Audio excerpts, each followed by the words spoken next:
Hi and welcome to the Techie Admin channel.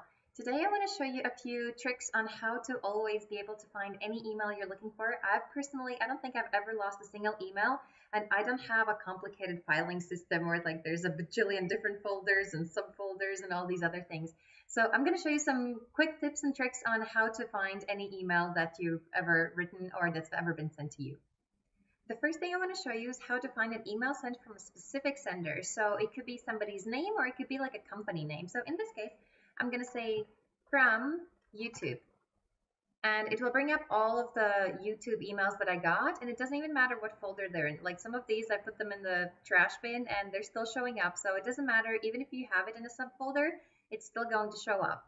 Now, the other thing you can do is if you're looking for a specific person's email, so say the Techie Admin. So I sent myself a few emails so I could show this.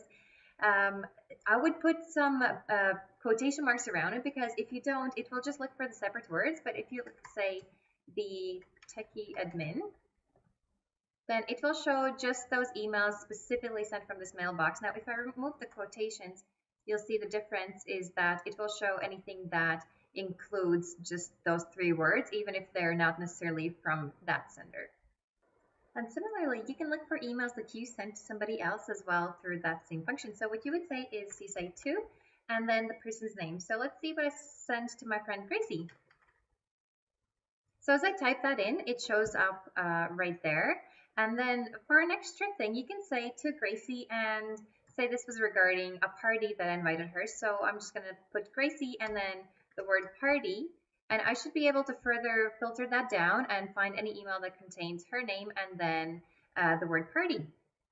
So here's a little tip. If you frequently talk to a person and say like me and Gracie, we always go to parties together. We're always talking about this. Maybe we're party planners or something like that. So maybe that's not the best word to look for. What you want to think about is what's the least likely word that you used in there. So a word that you don't use all that much every day in every conversation.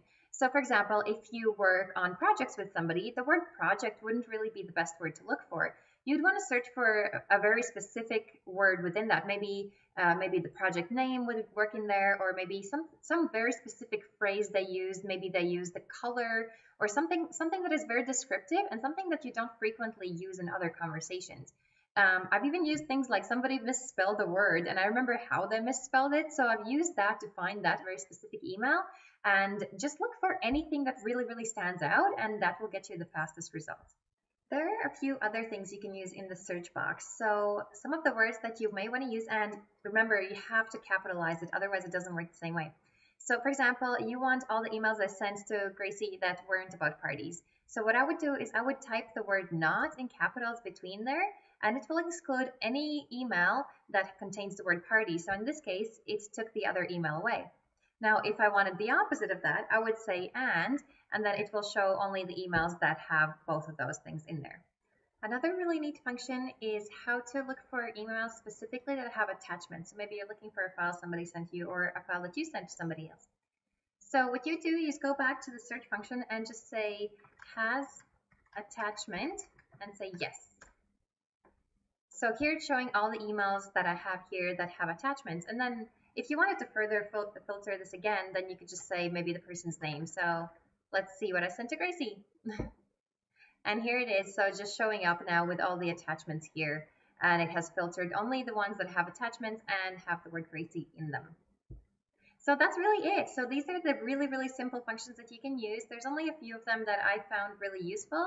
And as I said, I've really never lost an email. So give these a shot.